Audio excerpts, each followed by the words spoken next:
Mana bu mo'ykalarda gilamni quritadigan apparatni avtomatikasini Arduino'ga yozilgan ko'rinishi.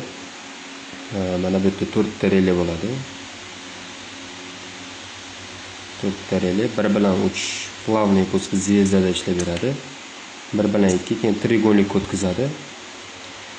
Trigonlikda ma'lum bir vaqt quritgandan keyin sistema umumiy to'xtaydi-da, motori to'xtashini kutib, to'xtagandan keyin 3 bilan 4 ni reversivniy funksiyani ishlatib beradi.